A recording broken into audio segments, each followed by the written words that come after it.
Well, I think we'll go ahead and get started. I'm going to call this meeting of the Riders Advisory Council to order at 6:03 p.m. Obviously, Brian is not here, so I'm stepping in to chair for him. John, will you call the roll? Sure. Cole Stout. Here. Berlenmeyer. Not here. Mihaly Fernando.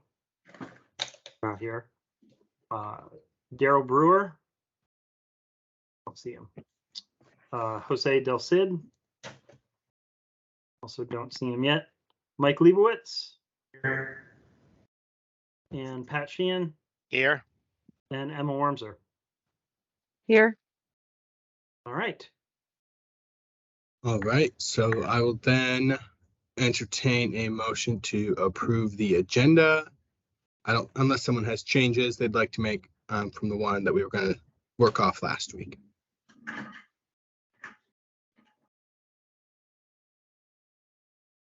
I will go ahead and move it myself. Is there any objection? Nope. We're good. All right. Thanks. So we'll consider that approved. Public comment. I think I will open up the public comment section first by thanking everyone on the RAC for rescheduling, but also to acknowledge the hard work that the Metro staff, the hard week that the Metro staff has had. I can imagine losing a colleague. And so we're just all thinking of all the Metro staff and grateful for everything they do throughout the system, from our, the people who drive the trains and the buses and work on those, all the way up to the staff that work at the HQ. I think we're all, as riders, very grateful for the staff that moves us from place to place and all the behind the scenes work that makes that happen. And that we know that the general manager's commitment to improving safety on the system is I think public safety is a sentiment that we all share, and that we know Metro cannot solve on its own, and that it is a responsibility of all of our jurisdictions and all of our leaders at every level of government to put policies in place to ensure that we are safe in our communities, whether they're riding Metro, walking on the sidewalk, in a business, or in our homes. And I think that's all I have. Philip. Yes, good evening. You've got a packed meeting with great people who've spoken to us before. I'd just take a second to talk about the public hearings on the budget, since the docket has been set. And unfortunately, the first hearing is going to be the same night as the AAC meeting, so we'll figure a way. But the docket is going to be looking at service, fares, and equity and sustainability.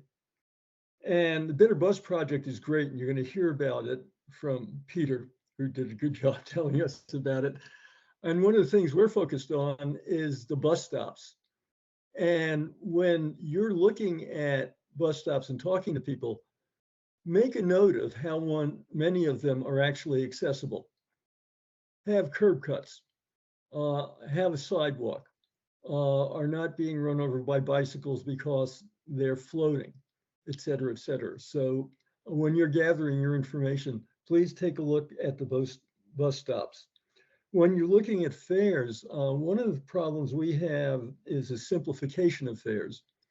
And they're somewhat simplified, but for Metro Access, they're not. And Dr. Helfer is here. Brina, welcome. I travel on Star, and boy, did they have simple fares.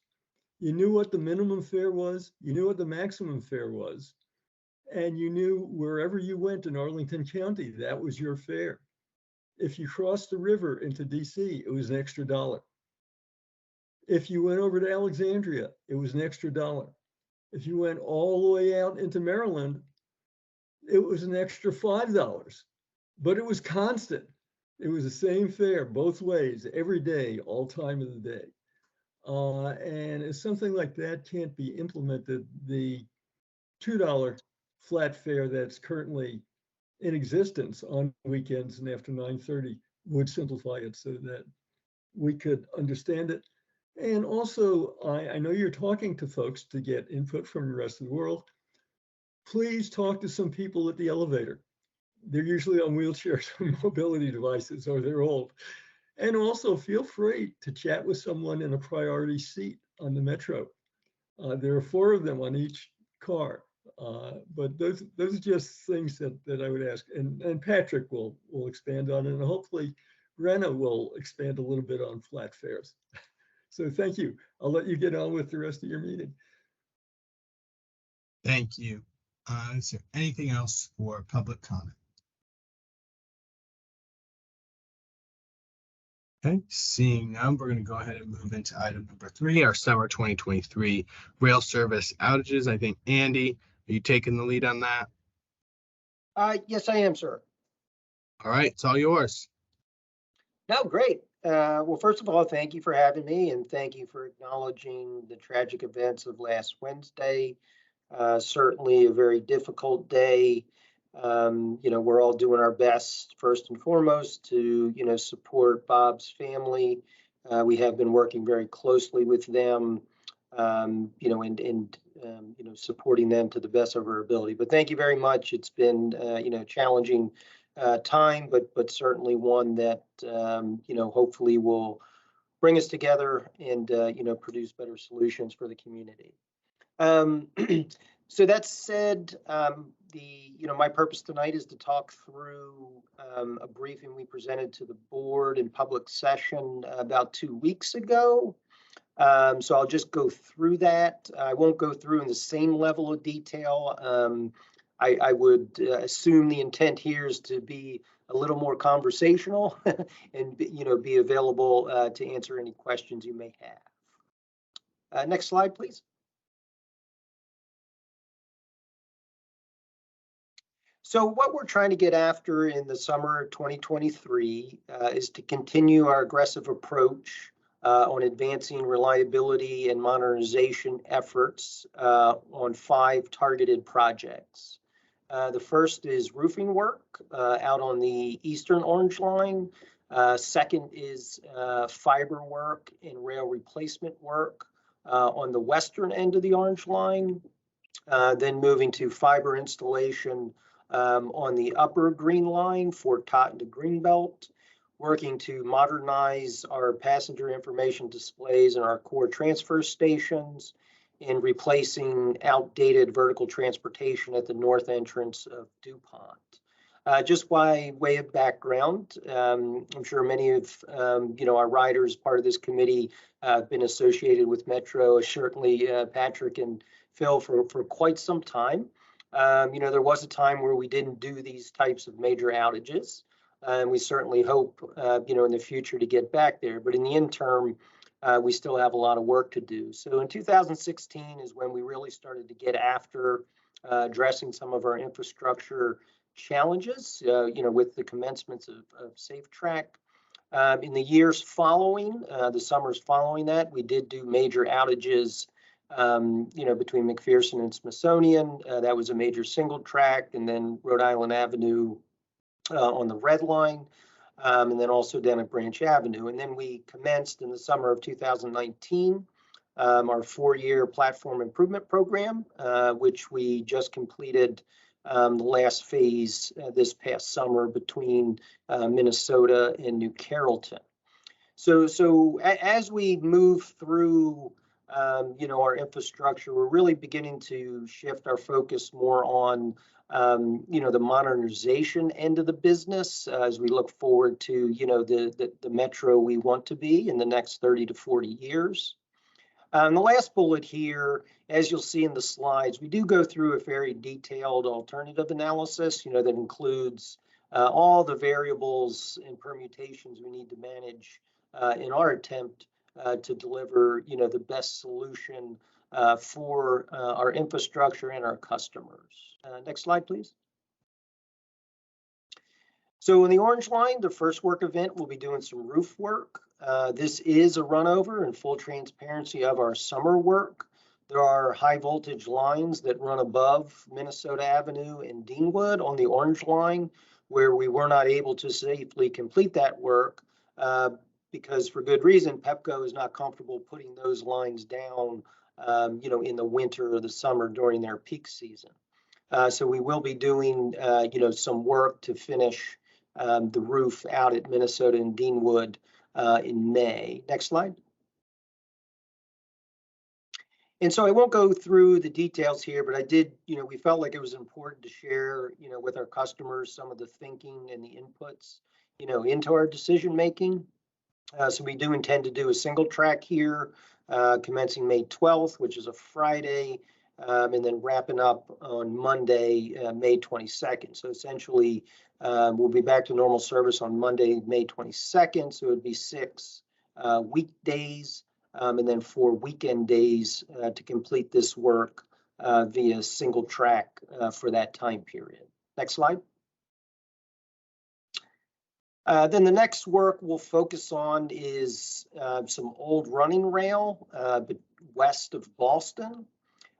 This is rail, it's been there since 1982, but the general, business practice is you just don't, replace rail because it's old. You replace it because it's exhibiting some sort of defective condition. In this case, it came to light in roughly 2019, 2020, that we did have, as the rail had aged, it had developed a condition that leaves it more prone to breaking. Not necessarily a safety defect, as may be intuitive, because of our ability to track broken rails via our track circuit system, but it does cause significant disruptions. So it is a reliability priority for us to change this rail. Next slide. So unfortunately, the way the system interlines, as folks are aware, the convergence of the Silver Line and the Orange Line is between East Falls Church and West Falls Church. So when we do this work, there is a period of time from June 3rd to June 26th that we will need to run a bus operation that will impact our Silver Line customers between Boston and McLean. And then also for this 23-day period between Boston and Vienna. Next slide. Then on June 27th, right, we'll collapse the work zone. So we'll now be running, Silver Line will be running normal, and we'll be terminating service on the Orange Line at West Falls Church. So effectively, Vienna and Dunlorian will be closed to customers from June 3rd through July 17th. And then June 3rd through June 26th, it'll be closed further down the Orange Line, to Boston. And then, as I noted earlier, also impacting McLean. Next slide. Then we'll be moving to the Green Line between Fort Totten and Greenbelt. This picture here is attempting to depict some of the challenges we have in modernizing our system. In this specific part of the railroad, the duct banks and conduits that carry our technology infrastructure are located in between the two tracks. So the only way to get this work done is during shutdowns. And as I shared in the board meeting, our system was built, on an analog, copper-based network, which clearly is not sufficient, in today's modern information era.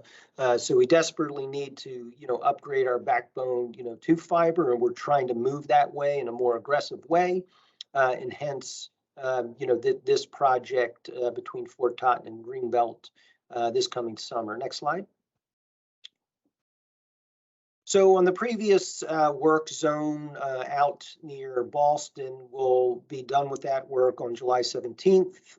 Take about 5 days to reconfigure our workers out in the field, commence this work on July 22nd, and then wrap up, coming out of the Labor Day holiday there on Monday, the 4th of September. And that would be a shutdown with bus operation between Greenbelt and Fort Totten. Next slide. Our new passenger information displays, I'm sure folks have seen those at the stations where we have modernized, stations such as King Street, Vienna, Greenbelt, or New Carrollton. We've gotten the most positive feedback from our customers on these screens. this was a fact that was shared with me, but on any given day, approximately 42% of all of our rail customers interface with one of our 3 core transfer stations. So in order to, provide the most benefit to most of our customers, it was decided that this would be the best place to upgrade our passenger information displays, down in the core. So we will be doing that work throughout the course of the summer. It will not require, any sort of major outage. As you can see the picture to the left there, that is work we are able to safely complete without interfering with passenger operations. Now, there will be times where certain parts of the platform are cordoned off, but in terms of disrupting rail service, we should be, in a good position there. Next slide. And then just to talk through DuPont, the reason we're talking about this, folks are probably aware we do a lot of vertical transportation rehabilitation work throughout the system. This particular entrance is, a very popular entrance, more heavily used in the south entrance. So we wanted to make sure, as we spoke about the work coming up in the summer of 23, that we are also highlighting, this impactful work that will also kick off next summer. So a few facts, these are the existing escalators and elevator at the north entrance. So they're about 45 years old. This past summer, we just completed the canopy project that protects our escalators. So we didn't want to install the new escalators until such time that we were done with the canopy project. The canopy project did not require any extensive closures of the entrance, so the entrance was open during construction. We did have to close it for a few nights on early outs, say 9 p.m. So we'll do this in 2 phases. There's 3 escalators at the north entrance, 1 elevator. So in the first phase, we'll take out 1 escalator and replace that, and then also replace the elevator. So, obviously what we're focused on there, as Phil mentioned, get out there and talk to our customers who rely on that elevator on the north entrance to make sure we build those relationships, understand who those customers are, and ensure we provide good, solid alternatives, as it is the only elevator option, at DuPont. Then into phase 2. So at this point, we have a new elevator that moves at about 2.5 times faster than the original, and we have a brand new escalator that's much more reliable. So that 1 new escalator would be running in the up direction, and then at that time we would take out the 2 remaining escalators and replace those and be done with that work in approximately July of 24. Next slide. So this slide just provides a comprehensive overview of those outages, which specifically will impact, our rail customers. So I, won't go through this in detail, but it is good reference, is available publicly, to kind of share in 1 slide, the total impacts of our work this coming summer. Next slide. We did want to talk about as we try and move away from these, major summer outages while still understanding, our responsibility to care for our infrastructure. We are working through in the initial phases a 2-week closure in the core during the holiday period. So say end of December towards the early part of January of 23 into 24. We do have some significant work at Farragut North and some interlocking work at Judiciary Square as the primary elements of work. Certainly there are many other ancillary pieces. We, don't have the details certainly ironed out at this point, but, in a public way, we wanted to share this, which is much forecast as we could. Next slide. So our next steps, as folks may have seen with our previous major outages, we're beginning our extensive coordination with the local jurisdictions to make sure we're, incorporating their feedback into our detailed alternative service plans. We will deliver, those service plans, approximately, 90 days, before each event, to give customers time to, digest that information and craft their own alternative. And we do intend to come back to the board within the next few months to talk through some of the further out type projects. I think folks may be aware the Purple Line is up and running again. And there is a lot of work that has to happen at Bethesda and Silver Spring that's going to directly impact our ability to deliver reliable rail service there. So that's just one example of a project that's on the horizon that's going to have some major implications in the near future. And so that wraps up, kind of the briefing portion of this. But John, I'm not overly familiar with, the protocol here, but certainly willing to talk through any questions. Unfortunately, Peter and members of his team are here also, as they're actually the ones, working through the details, of some of the service planning, but be, more than willing to entertain any questions if appropriate. Thank you, Andy. I think it's certainly appropriate. We'd like to give the opportunity for all of our RAC members to ask any questions or provide any feedback to staff when they join. So I'll open it up to any questions, comments, thoughts from our RAC members. And Cole, if I could just add, so as Andy noted, both Peter Caffiero, who's our Peter, I'm not sure if I ever knew that right, but he heads up our intermodal planning group, and then Nick Perfili, who's on his staff, does a lot of the planning for shuttles. So I invited them as well this evening in case folks had comments or questions or thoughts on, transportation alternatives during this work. So I will let you, since I'm sharing my screen, I can't see, but I'll let you manage questions and comments. I see Mike. Raise your hand. Yeah, thank you very much for the presentation. It's really insightful and helpful, so it's definitely appreciated. I just had two questions, if you didn't mind. The first one is, has there been any discussions of adjusting fares during the, I guess, some of the service disruptions, like particularly the kind of the bigger ones? Yes, sir. And what we do is we will provide, a free shuttle bus service, for those customers. So as an example, when we have the closure between Greenbelt and Fort Totten, we'll certainly have a bus operation that would, get our customers, from Greenbelt, to Fort Totten, or, I'm sure some other locations, free of charge. That may not be exactly what you're, getting at, but I'm not aware of any discussions about adjusting, rail fares. So let's say you're a customer who normally commutes, into the downtown, via Greenbelt.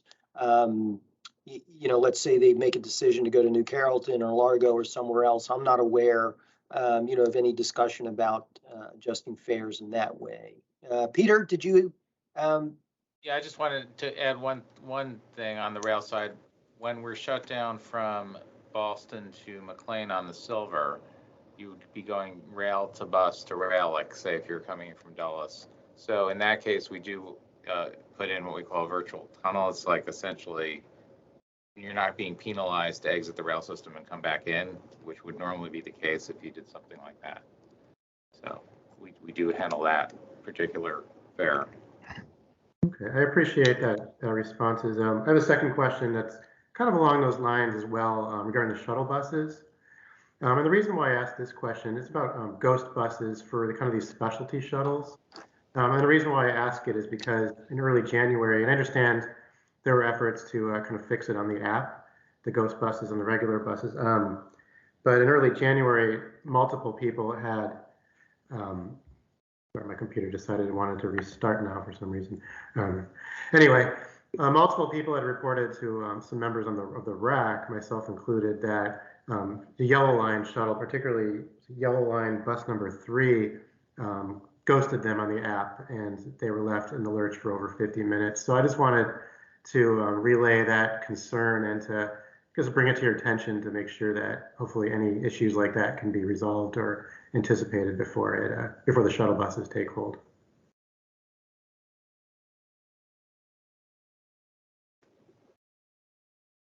Thank you, Mike. Along the lines of the bus service, since you have the green line slide up, John, I think just, do you all plan to run any, is it going to be station to station shuttle service? You're going to have some express ones from like, further out to bring you into Fort Taunton? What's kind of the initial thinking from Metro staff there? Peter, do you want me to take this one? Yeah, go for it. Sure. So the detailed service plan will come out closer to the start of the service. Andy referenced closer to 3 months before the project start, but I'll go over some just guiding methods we use with principals. So the shuttle buses, I'll use the orange and silver as the example. That one's first. So that's the one I kind of made notes about. There we go. Thanks for. So, I mean, the buses will serve, in this case, all 4 of the closed stations, in addition to the Ballston and McLean terminals, McLean in the case of silver.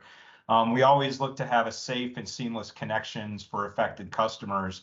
I ride the system myself. I use Crystal City. I'm using a shuttle now, so I know I want other customers to experience what I experience. And we plan for the most direct and efficient connections possible given the local road network. So in different areas of the region and different areas of the Metro Rail system, that's easier than in other places, but nonetheless, we do get it done. We're always dynamic in what we did, and since we have this blue and orange project up, I'll go over some examples from the summer of 2020. Our teams are familiar with operating shuttles in the I-66 and the Dulles Toll Road corridors. We did 5 phases of scale change for that shuttle program back in 2020. It was as hours of service for the rail system evolved and as ridership increased as we came out of that initial phase of the pandemic. So we know how to be dynamic and respond to change.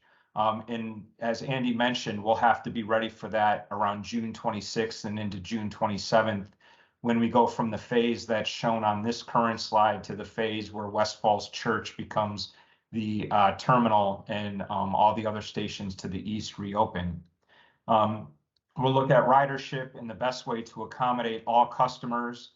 We consider bus facilities, including the stops and accessibility. And this is more of an inside or in the weeds operation, but the terminal operation. So it's important to make sure our buses have a place to report and go off duty. And in the example here, that would be at Vienna in McLean. So we'll coordinate with local jurisdictions. In the case of Orange and Silver, that's with Arlington and Fairfax County staff. And in the case of the Upper Green Line, the district and Prince George's County staff. So I hope that helps and just gives you a sense of the work that we're going to be undertaking. Certainly does. Thank you. I see Patrick raised your hand. Yeah, thank you very much. Pat Sheehan, a couple of questions. Since I work with the AAC, and you're working with buses here, our fares for Metro Access get charged twice the fastest route, which comes from the fare calculator, the trip planner to the fare calculator on our side. With the changes that are going to be made, are those going to be are they going to be updated in the trip planner? Because what I'm concerned about is that Metro Access fares, which are calculated on twice the fastest route, we're suspecting that the trip planner is not kept up to date, and so the fares that people are being charged, particularly if that bus route's going to be free, should be greatly reduced. So I won't speak to Metro Access, but I will say that we do work with the team that manages Trip Planner. And for these shuttles, we have updated Trip Planner in the past to reflect the example Peter gave, if there's a virtual tunnel or just the overall shutdown. Or so they would be reflected then as 0 or something like that, whatever they're going to be. Yeah. Okay. That's helpful to know. We get that question all the time. Second question, I would hope that we've been doing this for a while, so a concern is always that we have sufficient places on the buses for wheelchairs. So all of our buses have to be, not only does Metro mandate that, but it's also just a general, the ADA requirement. Right. All of our buses are accessible. And in addition, to make sure we have redundancy, we have the wheelchair accessible vehicles that complement the shuttles. So that way there should never be a delay or anything related to accommodation. On the disability side, and Phil, you can help me out here. We haven't seen many problems over the last few years. So just Great to hear. asking the questions to make sure we're all on the same page. Thanks. Thank you, Pat. Anyone else from the RAC have any questions, comments?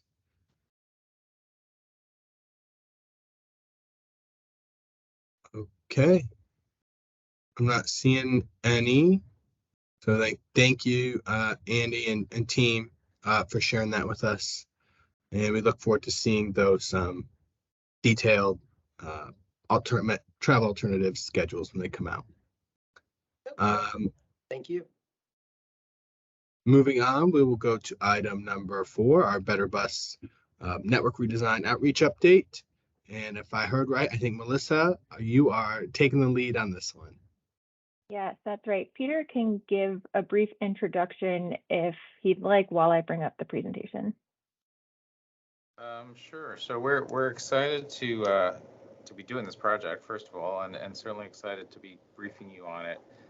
And Melissa's going to walk through all that. What you're probably going to want to see at some point, as soon as you can, is like, what are we actually proposing, and maps, and have a lot of fun going through how we can make the bus service better. And the target for that will probably be around the time of your May meeting. So we do want to, by the end of this meeting, talk to you about how the RAC can be best plugged into that and involved.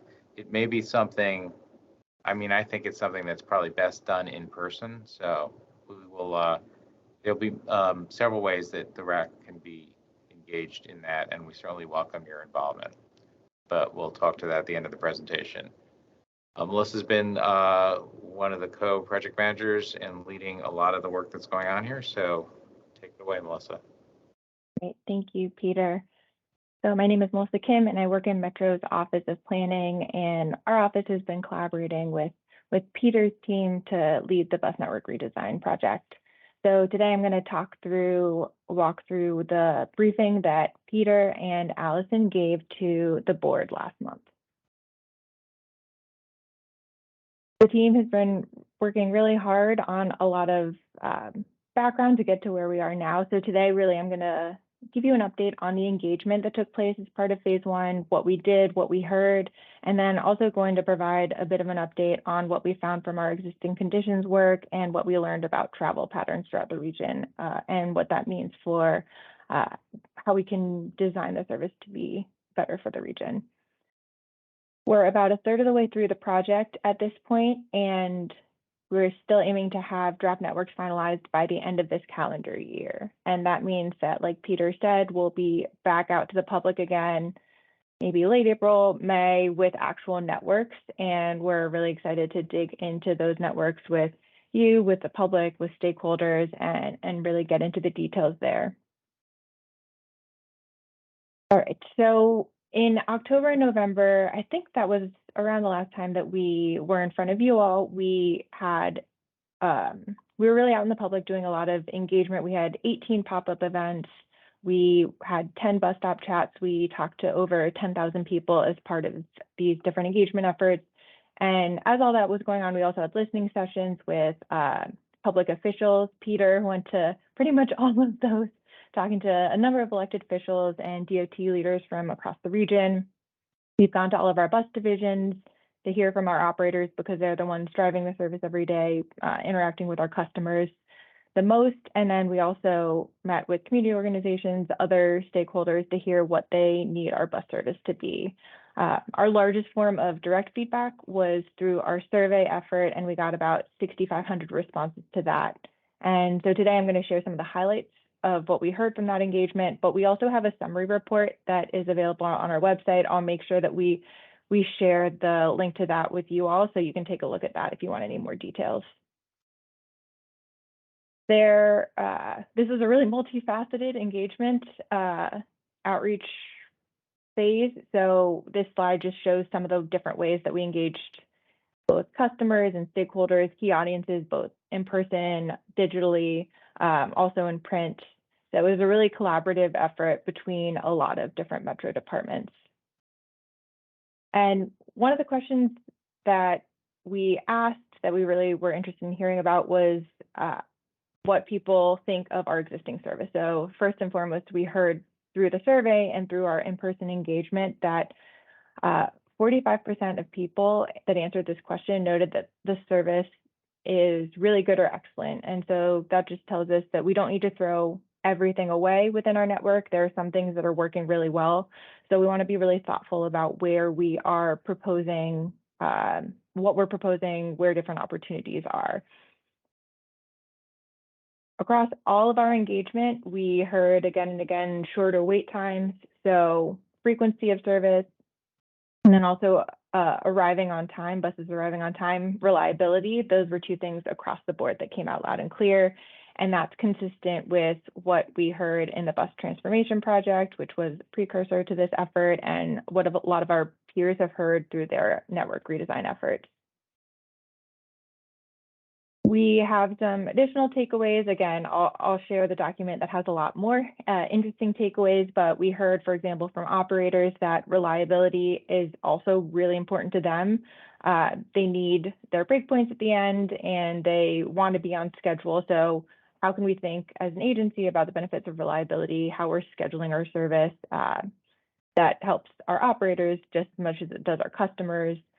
We also heard a lot about opportunities to build transparency and increase efforts to work really collaboratively with our jurisdictional partners so that we can make what they do and what we do work better together. So all of that helped us put together what we think a vision for a great bus network could be. And we really are trying to highlight as we think about what the network could be. We're building two different networks, one that's more visionary that gets at things that we all want to see in a great bus system, but that will require more resources. So that's really what we're building towards in this round of outreach. We're also working under the same resources, and by the end of the project, we'll have a constrained network that builds on things that are working well in the bus network that we have, like the frequent service network that was launched in 2021, and that can be implemented more in the short term. So from all of our outreach and from a lot of the technical analysis that took place, we put together our vision of what a great bus system would deliver. So what we heard is that it needs to go where and when people are traveling. So that's this regional connectivity piece here, that we're actually connecting when and where people want to travel. We also heard again and again, as I mentioned, frequent, reliable service. So getting that quality customer and operator experience is really critical. And finally, we know transportation provides access to opportunity, and we want to make sure that bus is playing its part in addressing inequities and providing that access to opportunity. So ultimately working to transport more customers, create safer streets, improve air quality. But in order to do those things, we have to build a system that does these basic things really, really well. And the next few slides are going to get into some of what we found and analyzed through phase one of the project, and also how we're going to use that analysis, what we found, to plan the network. So the first piece of this is really understanding where people are actually traveling in the region. And we're using data that looks at all trips. So it looks at not only transit trips, but also trips via car, on bike, walking trips, basically any way you can get around the region. And so you can see the numbers on this slide. They're all pre-COVID numbers, but we're also currently getting access to 2022 data that we can use to run a lot of these same analyses. But really, the point of this graphic is it shows all of travel that's happening in the region in this lighter blue circle. And we know some of those trips will never be served efficiently by transit. So they could be either happening in rural areas or be really, really short trips. But this green circle here shows that there are about 10 million trips that could in our region be served by transit. They're served at both ends of the trips, but in most cases they could be really inconvenient and direct. And so out of these 10 million trips, we are serving about 10%, capturing about 10% through transit, and about half of those are on the bus. So really it just shows that all of the trips that are happening in the region, there's a lot of room for us to grow and a lot of work we can do to capture more of those trips.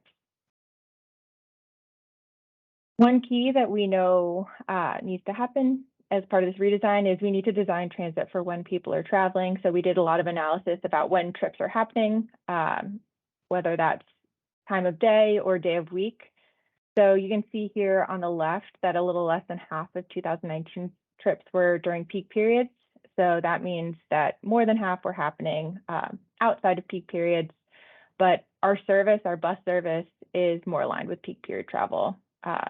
And that's also particularly true on weekends. The graphic on the right shows the decrease in trips on weekdays compared to Saturday and Sunday. So you can see here that there's kind of a slight reduction in overall trips shown here on the green, but in the darker blue here, there's a large decrease in the amount of service that we're actually providing. So while there are slightly fewer trips on Saturdays and Sundays, our service decreases significantly. We did adjust to try to correct this to a certain extent with the 2021 frequent service network. So you can see here in the blue today, we've gotten a little bit closer, but a redesigned network will get even closer to improving the balance between peak and off-peak and weekday and weekend service. We also are working to understand why people are traveling. Our bus service has traditionally focused on weekday 9 to 5 commute trips, especially in DC, but the data has shown that about less than 25% of all weekday trips were commute trips before the pandemic, so even less so now. So we have a lot of trips that people are taking to shopping, medical, other locations, and so we need to work to create a system that serves these other needs. It's also interesting, the data shows that in equity-focused communities, people are 35% more likely to be commuting on weekends than the rest of the population, and that's when our service is less frequent, less reliable. So we're really trying to dig into that data to help redesign the network to better serve multiple trip purposes and beyond the typical 9 to 5 commute. We also looked at, we're also looking at where stops and access points are located. So you can see here that 75% or 74% of the region's residents live within a quarter mile of bus stops, but in many cases, those bus stops may not have frequent service. It may not have service operating during the spans that people actually need to travel. So when you take a little bit of a closer look, you can see that only 22% of these residents live near frequent service during rush hours, and that number drops outside of rush hours during weekday midday and weekend midday. So we've found that areas where we've invested in that frequent service network, the ridership has increased significantly faster than on other routes. So we know that frequency does matter to our riders, and it really attracts people to the system. So we want to try to bring this frequent service to as many people as we can as part of this effort. As part of this analysis, we also were able to look at the entire trip that people are making. So for transit trips, this includes the walk or travel to the bus stop, the time waiting at the bus stop, any transfers that's included. So we really know that travel, it can be really, a trip can be really different based on these different factors, and we want to make sure that that's accounted for in this network redesign.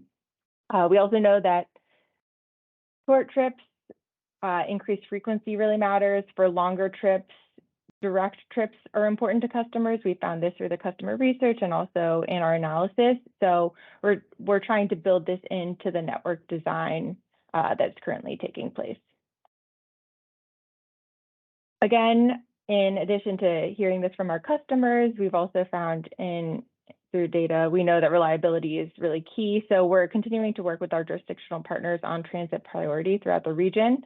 As part of this effort, the network redesign will try to get more existing services into priority where it already exists as we can, so where it makes sense. And then we're also looking to identify areas where additional priority would be really helpful, and then work with our jurisdictional partners to try to build that out. And then equity, as I already mentioned, is a really critical part of this effort. We're trying to build it into the effort from the start and through the entire project. So we were able to do an analysis on our equity focused communities, which are areas with high concentration of people of color, people with low incomes, people with disabilities, and try to understand a little bit more about their travel patterns so that can be taken into account as we're designing these new networks. So as I mentioned before, people in equity focused communities are 35% more likely to commute on weekends. They're more likely to live near high frequency services, which is partially a testament to the fact that the all-day service network was designed to increase frequency in areas we know that there are equity focused communities. So there have been improvements, but we know there's a ways to go. So as part of this, making sure that people in equity focused communities have access to more jobs, more opportunities is something that we want to take into account. And a critical part of this project moving forward is we know that there is going to be trade-offs. We'll have to make trade-offs even in the aspirational visionary network that we're putting together. So we're going to work through some of those trade-offs in our next round of outreach to get input from others. But the trade-offs that we've highlighted here are the trade-off between less frequent service on every street or really building more frequent service onto major corridors. There's also often the trade-off between less frequent routes that are direct and high frequency routes that have transfers.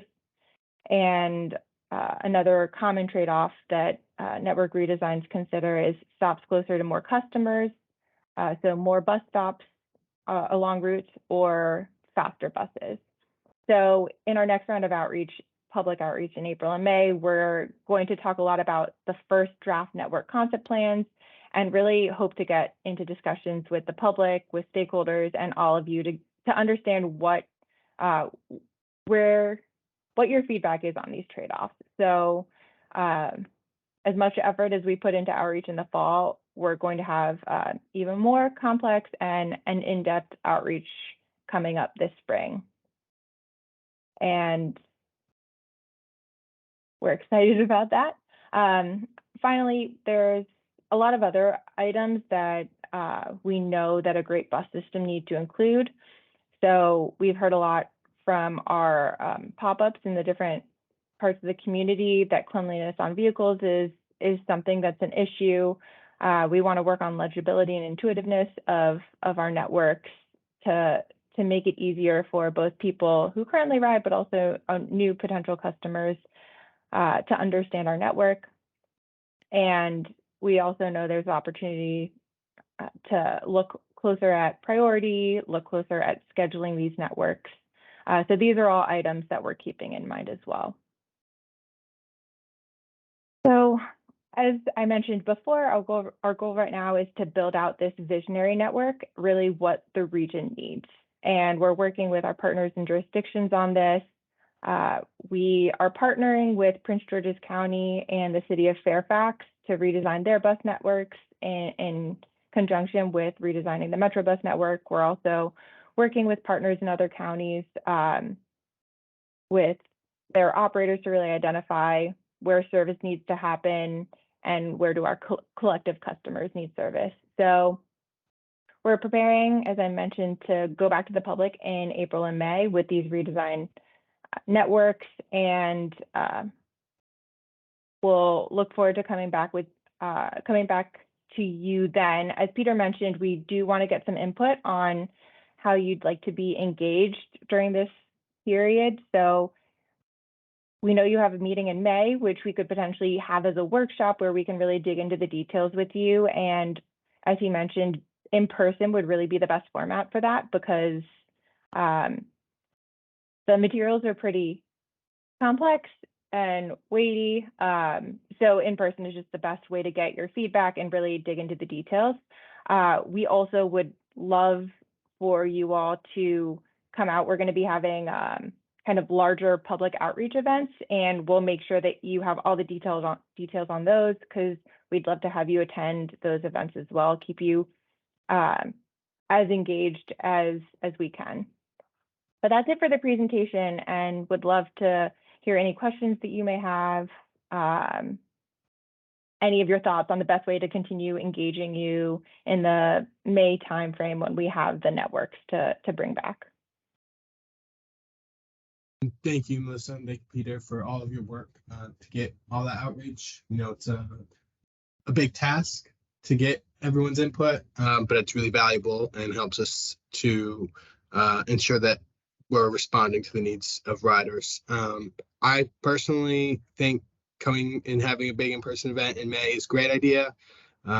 Just kind of look at what you guys come up with based on all the feedback you've gotten. I'll defer to John and to Brian, who can't be with us tonight, to make sure that May works for our schedule and our timeline. But if it doesn't, I think we'll make a way to ensure that works. Does anyone on the RAC have any questions, comments, thoughts to share with Melissa or Peter?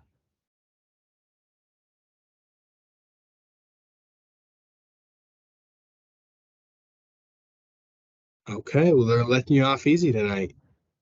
I think I appreciated when you guys came to the RAC meeting a few months back. I learned something there and was able to share my input on how I use the bus system, and I think there were multiple other RAC members who enjoyed that as well. Brian, this is Pat Sheehan. Just a comment, if I could. Go ahead, Pat. Thank you. Yes, we're looking at the bus network, particularly the bus stops. The bus stops throughout the various jurisdictions. Any way that we can interact to get word out on those and try to improve those bus stops within those jurisdictions, I think would be helpful. We're in the process now of going to be inviting the jurisdictions to the AAC meeting to talk about what they're doing as far as bus stops, and I guess we'll be getting an education as to how they can be improved. I don't imagine they're covered really in this effort that you're working on, but thoughts about that. And of course, the AAC would also like to know when these events are coming up too, just as a parallel to what you have shown us here. Certainly, and we'd be happy to talk to the AAC as well when we have routes to talk about. So just to add to what Melissa said, what we'll be talking about in May is what we're calling the visionary network. So where should, not completely like money's no object, but forget money in the beginning and forget who operates it. Where do we need to have service, and what kind of service do we have to need? Do we have levels of service should we have? That's just the first round of outreach. So we'll be coming back in September with a more refined network that will reflect comments we're going to get in this May round. We'll be talking about bus stops more at the September time period. So the May will be focused really on where the routes are going. So just to let you know that. But bus stops clearly are part of this, and we will bus stop amenities are something that is really being handled on a parallel track in terms of the study. That's also important. So benches and information and shelters and all that. But the locations of bus stops certainly are part of this as we are moving routes around. Good. Okay, that falls into what we're also very interested in. So thank you for that. Rana. Thanks. Yeah, Cole, I think Kim had asked a question about people interested in kind of joining them for engagement. And so it's a two-part question. One is for RAC members, and one is for Kim. Kim, what specific kind of things would be helpful for the RAC members to be out there doing with you? There is some efforts the RAC is doing to gather informal feedback, but as you guys are doing these tours, if you could just kind of be a little more specific about kind of the things that RAC members could join you on, not just being out there, like what role would they play? And then separately, Cole, I'd love to hear from RAC members about, how how they feel like they might be able to join Kim based on some of what she's going to share. So I don't know if that question makes sense, but thank you. Yeah, I can give you a little bit more of context of what's actually going to be happening in the April-May. We're knee deep in the planning for all of that engagement, so we haven't fully thought through all of it, and we're still kind of working with other Metro departments on fleshing those out. But I think that it would be valuable to hear where you all think would be the most interesting, or where you'd be able to provide the most value.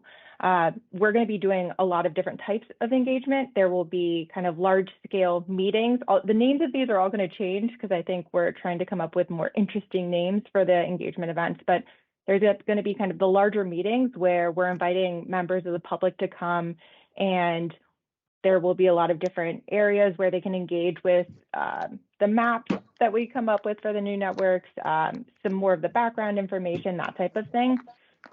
And that's going to be hopefully attracting a lot of members from the public. And we think there would be a lot of value in having you all there.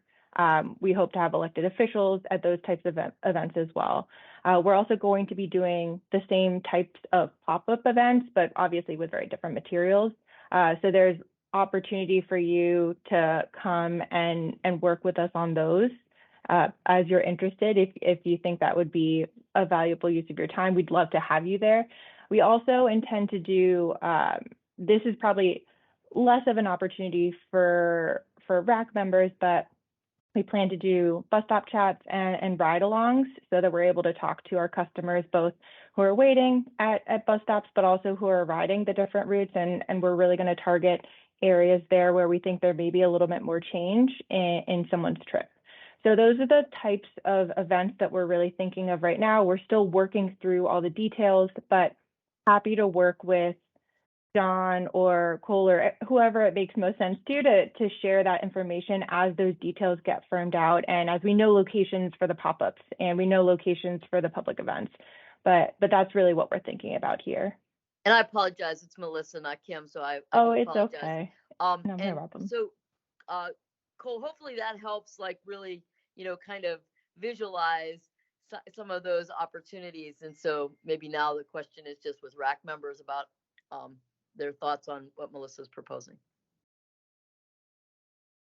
I think for myself, I would go to one of those public events.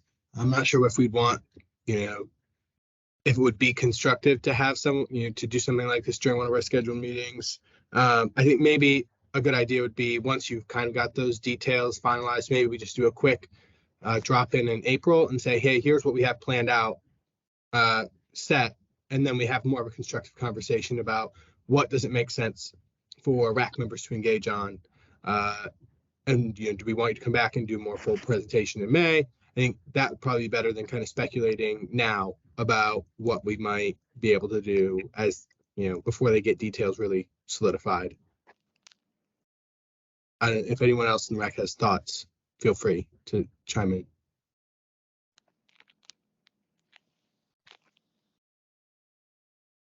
I think they must all agree with me.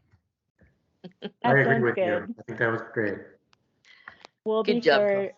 We'll be sure to close the loop and get you more of those details as they get firmed out.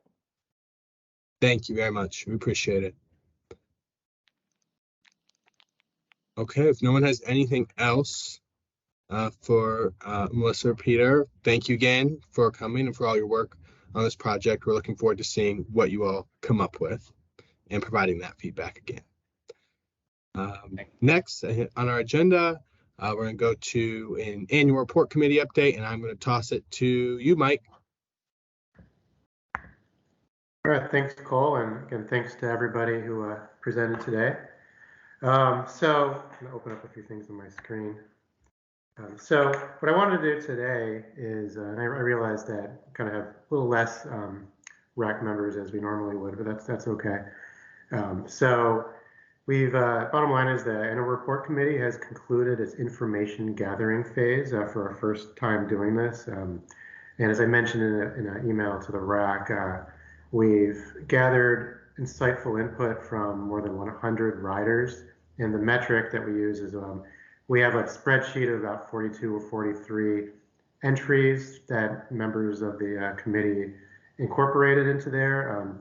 Other members, past and current, had sent me also individual emails that I logged, and a lot of the entries were duplicates. So like in our 42 numbered spreadsheet, there would be like, talk to many people at the same time who had the same comments. So we just kind of logged those out, and that's where we got to our numbers. And so honestly, this input is a good sample of a direct rider concerns and their proposed solutions. And many of them, at least from my point of view, and I can't speak for others, many people got really animated and really excitable when they talked about. They got really passionate. And these are people that normally just be really quiet, on the train, and I think probably for people talking on the bus. But then we start talking to them about this, and they realized that we were putting together a report that was going to go to the relevant stakeholders and the board. People got really animated about that, and that was meaningful to me. So I think that we're on the right track of, as a RAC as a whole, to be gathering this information and proposing solutions, and people really enjoyed speaking their mind about that. So I think it's a positive reflection of the RAC and really the meaningful impact that we can do and what the organization can be.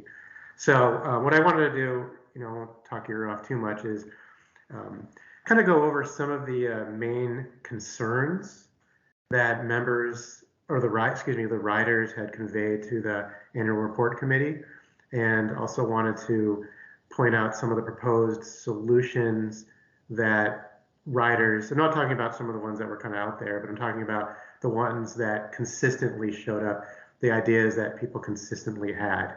And then what I want to do after that is to, turn it over to the RAC who are at the meeting tonight, so that any of you want to weigh in on any potential solutions or really rule out things that some of the riders had said. It's your chance to really have your say in it, and then I'll incorporate that into the report as well.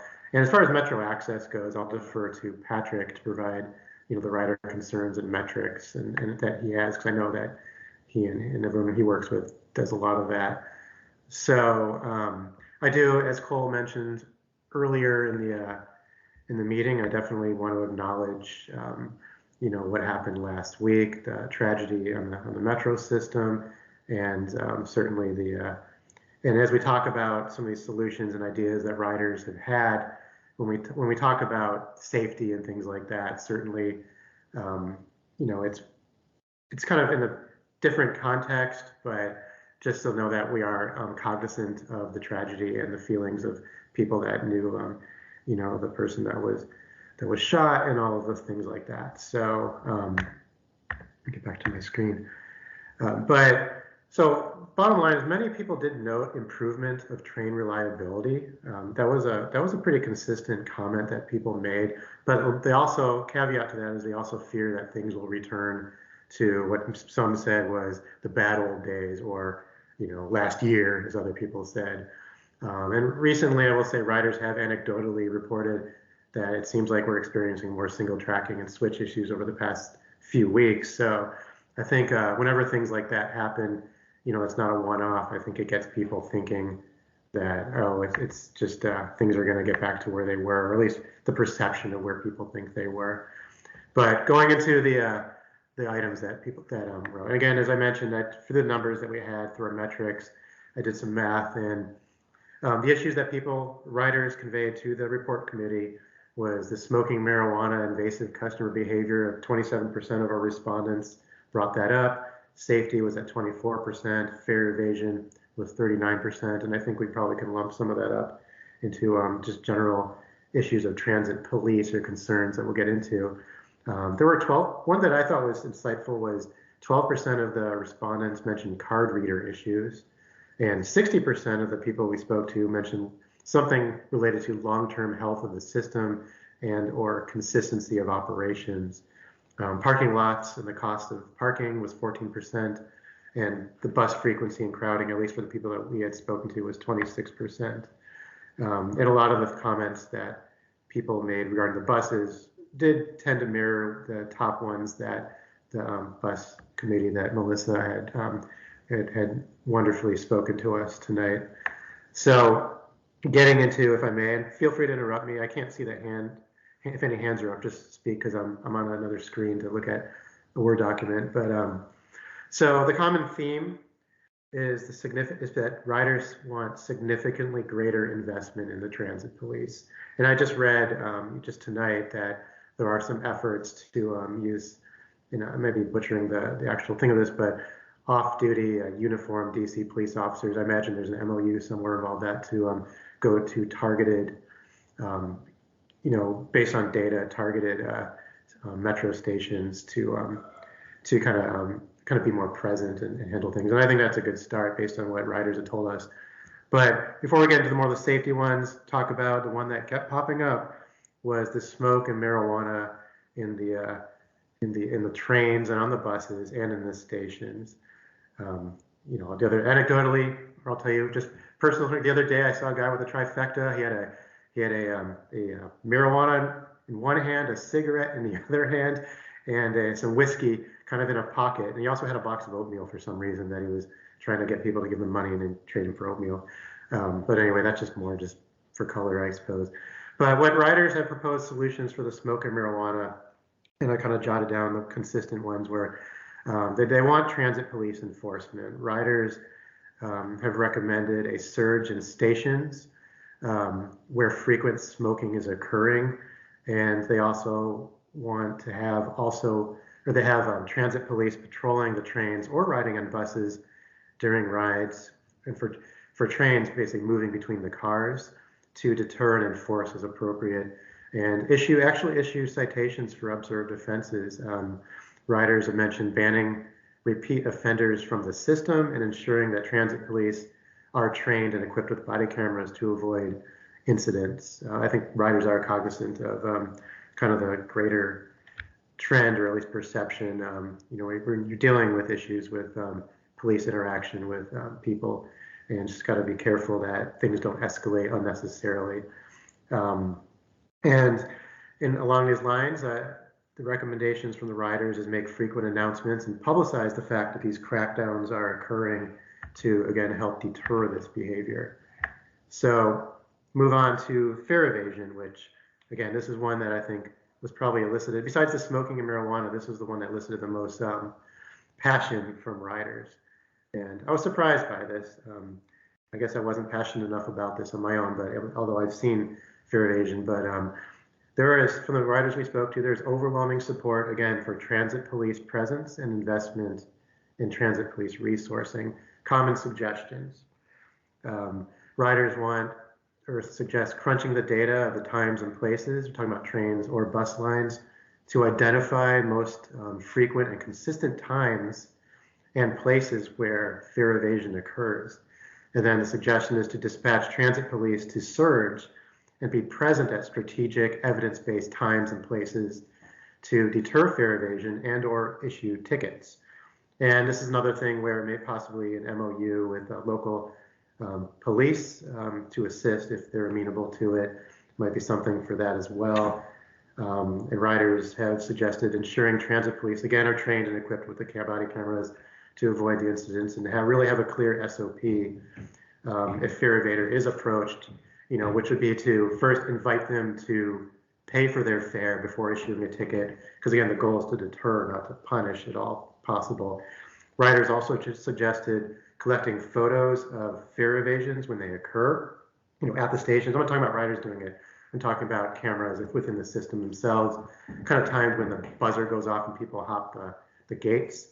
And suggestions to gather photos of repeat offenders and publicize their photos on websites and or in stations where these repeat offenses occur. Kind of like, where they used to put, people who bounce checks at convenience stores. People thought that was kind of almost like a name and shame in some ways. And then to declare repeat offenders persona non grata on the system. And I did want to mention that Emma from the RAC had an idea that was worthy of the report as well. She suggests establishing a loyalty program similar to a frequent flyer type structure where riders can earn points for system rides. Those points could later be redeemed for prizes or additional Metro dollars. Emma sees a few benefits from this. One, it creates a reason for actually wanting to use the Metro card instead of jumping the gate. And two, it pushes people toward the phone app. So I'll move on to the parking lots. Again, mostly people have said that they think it's either an issue of parking lots are full at a certain time, which I guess has come back. East Falls Church, I think Vienna has been brought up, and the cost of the parking garages. And proposed solutions, at least for some of the more far-flung stations, is that riders have suggested making parking free or otherwise reducing the cost of parking at select suburban stations where Metro wants to encourage riders. I'm talking about Vienna or East Falls Church or even out to Ashburn. Again, these far-flung stations. The riders believe that this could entice ridership instead of being a deterrent. So the idea being that if they don't have to pay for parking, or if it's just a nominal fee, then it start making it more cost effective and worth their time to take kind of a long ride into the city or wherever they're going. Wasn't a lot I had from consistency of the trains. I'm talking about whether people, the fear that's going to break down, or the old meltdowns we used to have. But particularly out in the suburbs, riders have expressed a desire to push for a return to ATO, the automatic train. I know that there's discussions for that in other parts of the system, but where the rides seem to take the longest are out in the suburbs. And finally, the bus frequency and crowding. Again, riders and we've heard the presentation from Melissa, but increasing buses on certain routes and times, and riders suggest spreading them out more consistently. So that was a very consistent gripe that riders had regarding, or concern, I should say, regarding the buses. And again, that's one thing I'm looking as I'm kind of reading through these things. The card reader issues, 12% of our respondents had mentioned that they'll go to the gate and their card won't be read properly.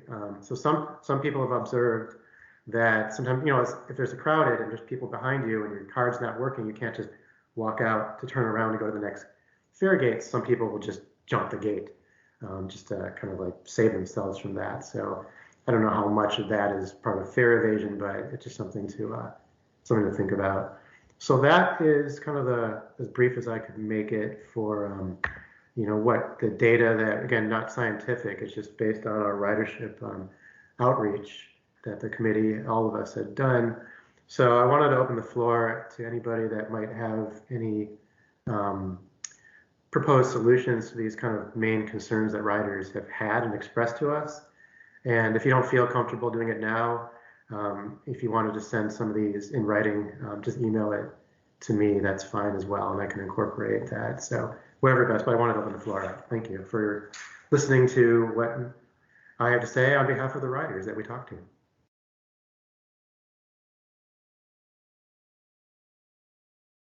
Thank you, Mike. I think when I was talking to folks too, and they, that had more time and were interested in why I was asking, they also shared that kind of like, oh, I didn't realize that the rack was even a thing, and this is cool, and this is what I think.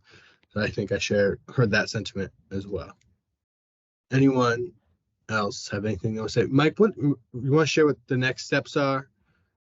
Yeah, thank you for reminding me to say that. So the plan is to do this in 2 phases. The first phase is the information gathering phase, which we've just concluded. So what I want to do now is I'm going to incorporate all of the I'll take the pen for the first draft of the report. So what I'm going to do is I'm going to start drafting the report, the first draft of it. I'm going to take the feedback that members of the committee provided, and then any proposed solutions from the RAC itself. And that could be things for the budget, you know, and maybe this is something that I know Brian would have loved to talk about that.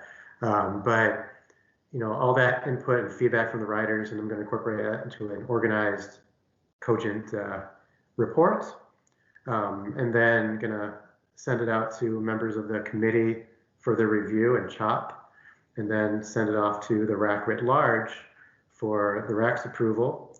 And then once we get it all squared away and the RAC approves it, then we will disseminate it to the relevant stakeholders in the board, then present it to the board. And then the step after that would be, since it's the first time out, and obviously this is kind of a minimized version of what I think the original intent and of what the report can ultimately be. But I think it's a good start for our first time out. I'd like to do something like an after action report, not report, but after kind of, you know, see what we can do better moving forward next time, see if this is a worthwhile endeavor for the RAC to consider doing in the future. But I think that we can kind of, once we're done with the report, we can really see what worked, what didn't, and then maybe get into potentially some of the bigger goals that I think we originally had when getting into, you know, just for as far as information gathering and the types of information and the various resources that we can use to gather the information. Mike, this is Pat Sheehan. Hi, Pat. Hey, hi.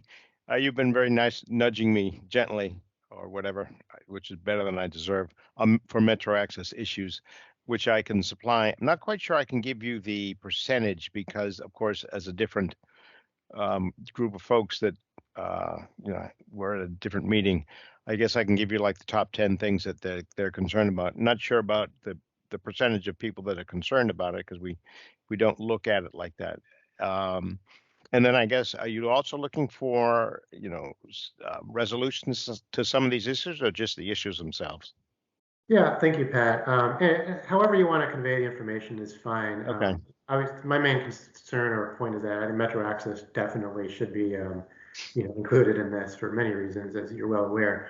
But to answer your question, ideally, the top concerns that the Metro Access community has conveyed to you, and any proposed solutions to those concerns that those people or you or the RAC writ large have kind of provided. Because the goal is to not only, so basically the report's going to have, here are the concerns from Metro Access, here are the proposed solutions from riders that live Metro Access, right? Right. This is their commutes.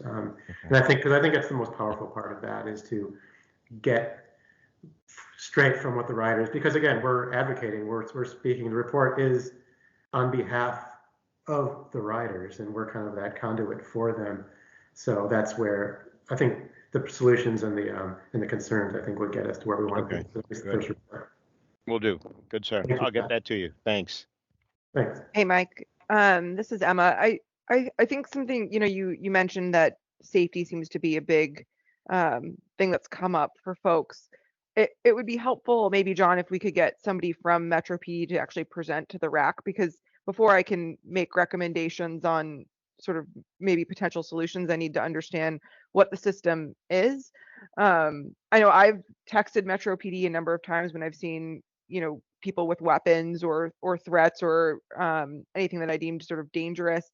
And I've never once seen them respond in a timely manner. And I know that resources are tight in law enforcement right now. But I'd at least like to understand the dispatch structure before I can sort of make recommendations. John, I think that's a great idea. I do as well. Sure. And you know, as Mike mentioned, and I can excuse me, I can pull it up. Let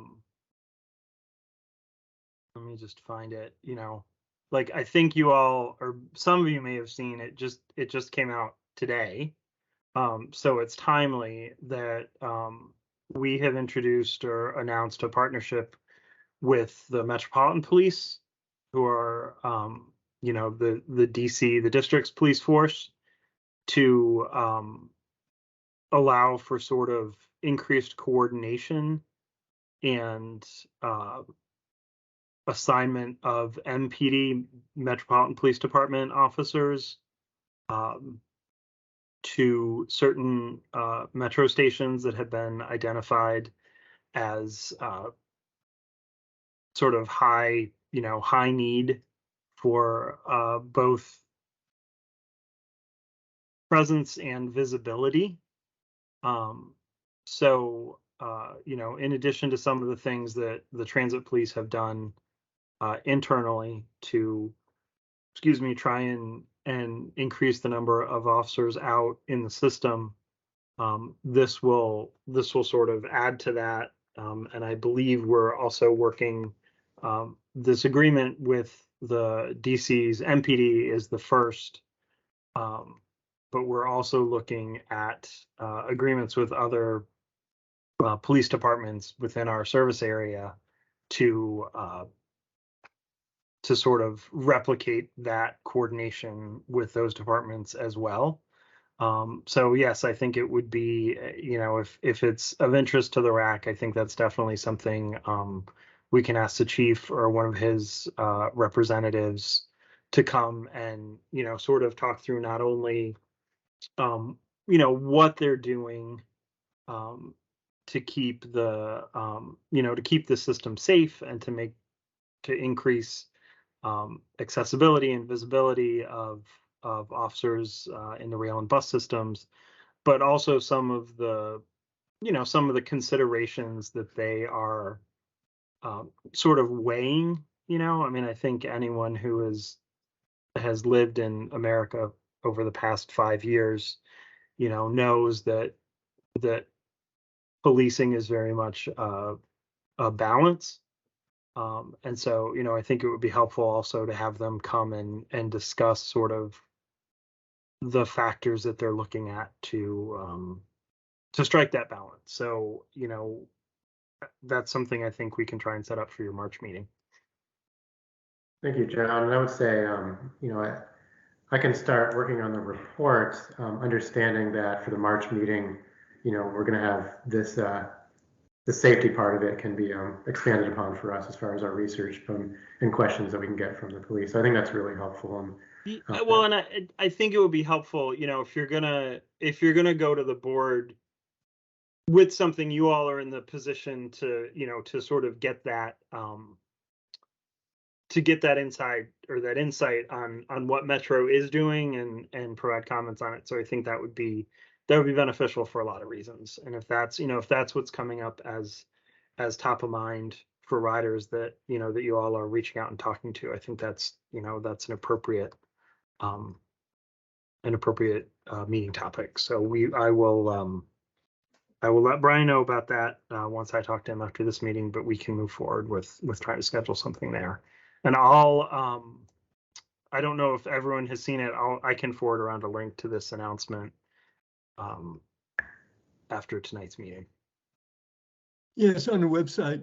If I can jump in, see something, say something is the big phrase, but then who do you say it to? And DC police is wonderful, but Arlington, Pentagon City is not a happy place a lot of times. Greenbelt and Silver Spring is not a happy place a lot of times. So as you pointed out, there are a number of stations in the multiple jurisdictions that are hotspots. And so working with the DC police is great, but there also has to be work with the other police forces in the region. And also an easy way to say something when you see something and who to say it to.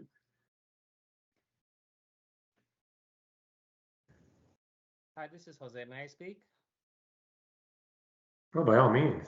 Yep. Been listening as always. Just following up what Phil just said. That see something, say something. And I actually was thinking about this last week after last week's tragic incident. Back in the day, I recall seeing the see something, say something signs up at the top, you know, kind of where the windows are in that area that what do you call it? The advertisement area up top. But I think, and this is just me talking, it would be more helpful and probably more secure if we put stickers behind each seat post, the seat head, when people are sitting down. So if they're seeing something, they don't have to pick up their phone. They can kind of just text there. So they're not putting themselves in danger, but they can clearly just text, you know, whatever the John gave me the number last week for texting MTPD if you see something. You can text them, tell them what car you're on, what station you're at, and then, you know, hopefully they can get somebody there quickly. But this kind of avoids you picking up your phone, dialing, taking video so people can see what you're actually doing, but you can actually just text, hey, this is what's going on. But it Yeah, just be a yeah, I know. I've sticker. used It that. could be a I've sticker used that behind the service seat. before. Mhm. Yeah, I've used this. Have you the texting? Like that's usually the way that at least I've contacted Metro PD is using the texting and giving them the card number and stuff. And I just unfortunately haven't seen the response time. Especially, I saw like a situation recently where there's somebody with a power drill threatening people, and I waited 5 minutes on the platform and still no response. So Yeah, I had a but same I am thing. curious. I texted it one time. There was a bag that looked a little, you know, suspicious, just kind of sitting there. And that's like the ultimate see something, say something.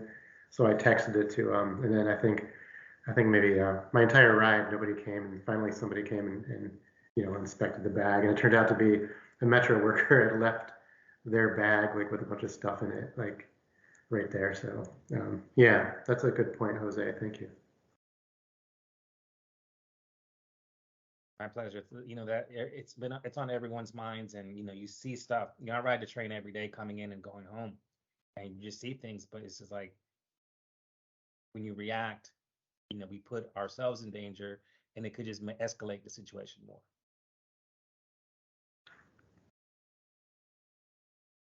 Right.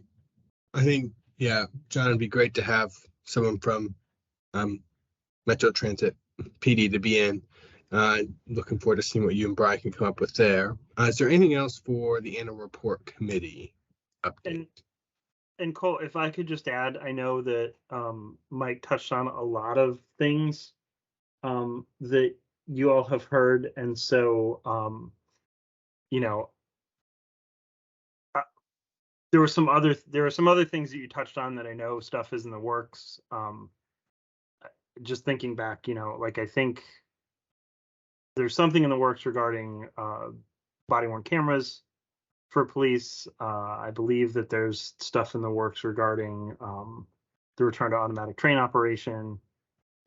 So I'll do my legwork to get you all some information on that. Hello, kitty. So that you know, again, so that the report can be an informed one as you know, as you present that to the board. So Thank you. Thank you. Okay. Thank you again, Mike, for leading that process. I know it's not an easy task and it's a lot of extra work, but we appreciate it. Next item on our, Brian, do you have something? Yeah, I just want to really just say thank you to Mike for his leadership on this, and to everyone that helped kind of gather kind of the anecdotal qualitative insights. And so, for rolling it up in a very thoughtful way. I know your work's not done, but I just really wanted to acknowledge that. And so thank you. Thank you. The next item is the FY24 budget, hearings, outreach, and participation for the RAC. I think, John, you probably have. I do. Let me, so I have some information, and then let me see here. Where is it?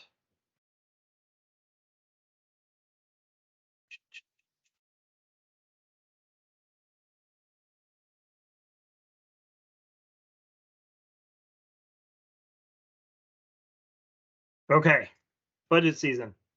We're in it. So just to let you all know, the board did approve a proposal to take out to the public as part of the budget. It's similar to, or it's what you all have seen and discussed at your meetings over the fall, both in terms of a fare proposal, specifically to sort of merge peak and off-peak fares, such that there'd be one fare period from opening until 9:30 p.m. on weekdays, and then $2 after 9:30 and all the time on the weekends. And then some of the service enhancements that were discussed, specifically increased frequencies on the green, yellow, and orange lines, along with enhancements to a handful of bus routes. Now that we have sort of our marching orders from the board, Metros will open our official comment period a week from Saturday. And we're sort of, right now we're in the process of gearing up materials and sort of putting all that infrastructure in place. And during the comment period, you know, we do outreach both to get people to comment directly and then sort of to make them aware of and drive them to our public hearings, which are going to be the first full week of March. Monday, March 6th here at our L'Enfant Plaza headquarters building. Tuesday out at our office building next to the New Carrollton Metro. Wednesday at Meridian High School, which is near the West Falls Church Metro, in the city of Falls Church. And then on Friday, we are doing kind of a cleanup hearing that will be online only, and it's for anyone that either couldn't make or we ran out. You know, we're sort of also trying to plan ahead that if we run out of time at any of these hearings, people will still have the opportunity on Friday the 10th. All the hearings will be hybrid. You can either come and provide testimony online, or you can provide testimony. You can provide testimony in person. You can provide testimony online, either over, well, I guess it's going to be Teams or over the phone. And then after the hearings end on the 10th, people will still have another 5 days to get their comments in. We'll close the comment period on the 15th and then start sort of compiling all that information. A couple of the things that we've talked about have included, you know, RAC members participating in outreach. You all are probably familiar with our outreach teams. You see them a lot of times at either sort of busy bus transfer locations or rail stations. They're the folks in the yellow smocks that are either handing out information or letting you know about stuff.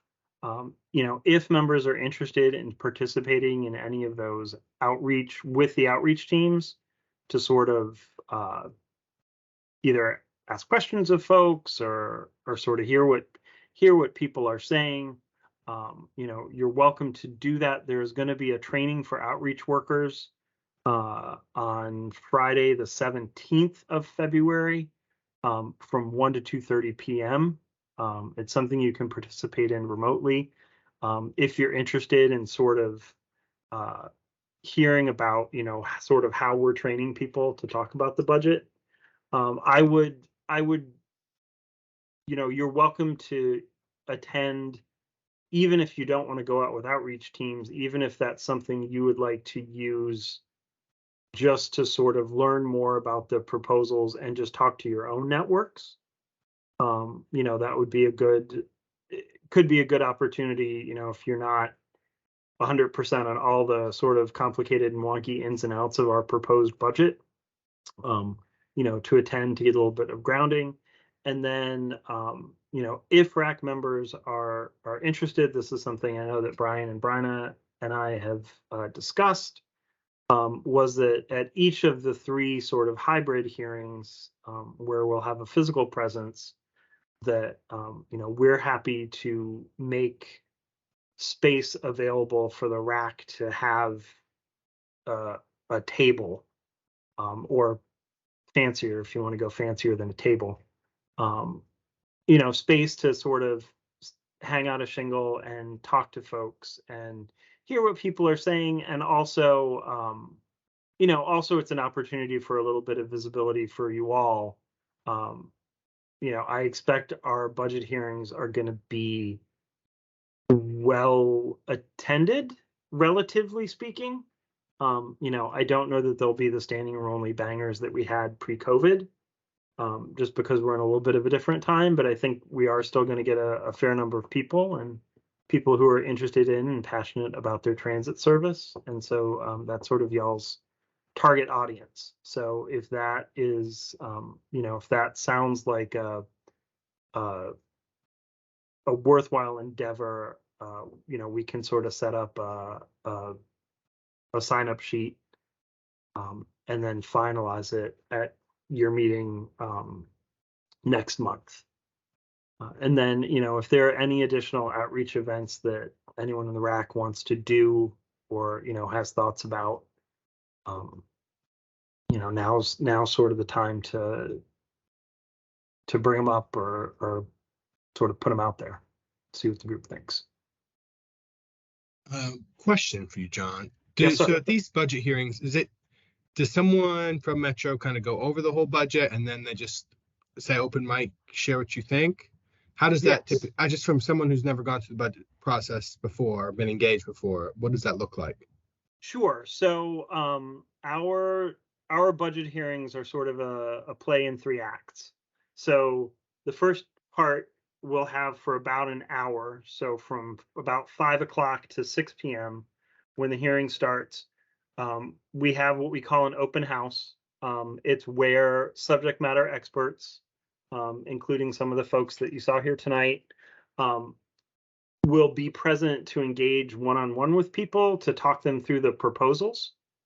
If you have a question, say, about what the proposed fare change would mean for you, we'll have folks there that can walk you through, okay, well, if you start here and end here, your fare is this now, and now when we put it in the meat grinder under our new formula, this is what it's going to be, or, to explain things in a little bit more detail. And that usually that's going to start about an hour before the hearing starts. And I think we're going to try and have people stick around till the hearing, if the hearing starts at 6, we're going to have people around till 6:30 or 7 to answer questions. Then there'll be probably a fairly dry PowerPoint presentation that hits the highlights of the budget, just so everybody's on the same page. That's Act 2.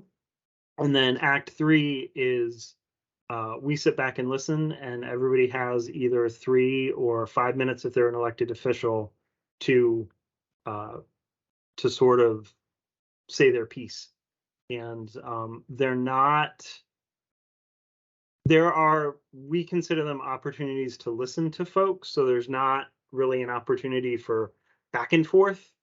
It's, here's your 3 minutes, go. And then we take all those inputs along with information that we got, from people who've submitted written comments or comments over the internet or talked to the outreach officers or outreach staff or whatever, and sort of compile all those and try and work out, try and sort comments according to themes and how, what the public thinks about what we've proposed. So, that's the hearing. It's very much for the most part, a one-way conversation once the hearing itself starts. But it's good, people attend them, especially when it's something that affects everybody, which is what a fare increase does. So, we usually get pretty good turnout, and people are usually, again, pretty, they care very loudly about their transit service. And so, they usually come with some very sort of cogent arguments and points to make. Thank you for that. I think I know I think the idea of having a table is great.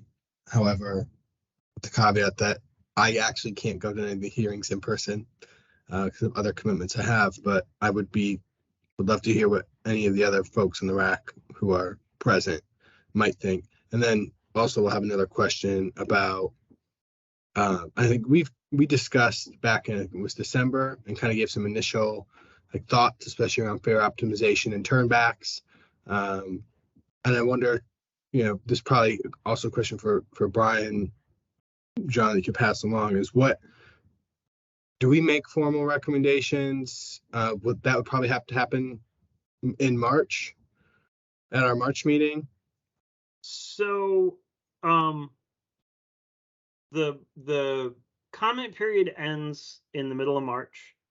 The board will be taking up the budget in the early/middle part of April. Because of the way that the days fall, they will be voting on the budget, or the board's finance committee will be voting on the budget on the 14th of April. So you'll have time either at your meeting on April the 5th to sort of develop some recommendations based on what you heard. After the comment period closes in mid-March, I will, we'll see what kind of additional inputs in addition to what everyone heard at the hearings and, from their networks and such. I'll work with our staff to try and get you all some additional sort of more quantitative information on what we heard, so that you can make recommendations to the board as well in April. But I would say in the early to mid part of April is when they'll need your feedback. And yes, the budget is making recommendations on the budget is sort of a very big part of or a big opportunity for the RAC to make impacts. It's when Metro is making changes and doing stuff. Wonderful. So, I mean, I think we're losing some folks that have to drop off, but I think would it be make sense to decide at March is it too late to decide at the next meeting if we want to put a table down at these hearings? I think that might be, with everyone's schedules, it might be easier to get folks to say, okay, what's going on next week? Or do you think it's better to send something around now, like an email out all those dates that you showed on one of the previous slides, to say, this is what the dates are, this is kind of the initial, do you want to put a table out? Can you come? Would you want to set a table and be available to listen to folks and explain what the RAC is? That might be helpful to send out and get on people's radars now, and we can, like you said, finalize that at the next meeting. Yeah, let me send something out within the next week, because that'll also pick up some of the members that aren't here tonight that are usually pretty engaged, Mahalia and Jose and Brian, and so and then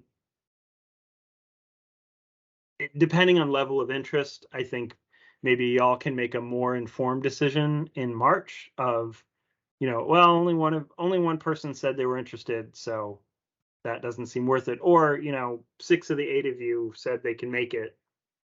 Maybe it's worth doing. So yeah, I think that's a good plan. Okay, awesome. Anyone have any other thoughts on budget at this point? Obviously, maybe not getting into specifically the budget itself, but unless we want to do that. Mike? No? All right. So seeing nothing, we'll move on to announcements or new business. I don't have anything for there. Anyone else? Nope, still working. Oh, go ahead, Brian. Brian. John, sorry, I apologize for not being on camera. My power is running out. I just want to remind everyone that there is also a strategic planning public hearing this week in Virginia. It is tomorrow night at 6:30, John? Yes, ma'am. At the Northern Virginia Transportation Commission building, which is, I believe, the Navy League building on Wilson Boulevard. So if anyone is interested again in talking to, John, I don't know if you have a sense of, how many people will come to that hearing, but it is to give comments on the strategic plan. So there is it also not, for those of you, especially that might be in Virginia, it's right at Courthouse Metro. So thank you. Well, Rana, you know how I feel about traveling to Virginia, so. No shuttles. Come at all, on, but, Cole. Come on. It'll also be broadcast on YouTube, if you want to watch it in your jammies. So I will. Can I do that, John? No, Oh, Jose, you cannot. So I'll send out the press release and a link of where to watch it. It's WMATA.com/strategic plan. Wonderful. Thank you. Anyone else, other announcements or new business for the RAC? Seeing none, is there a motion to adjourn? Motion to adjourn. All right, I'll say motion. Anyone object? All right, we're going to adjourn this meeting of the RAC at 7:49 p.m. Thank you all. Thank you, John, for the Thanks, support. everyone. Good night, as everybody. always. Thanks Thanks, for a very good everyone. meeting. Good night. Appreciate it. Good night. Good night. Good job, Cole.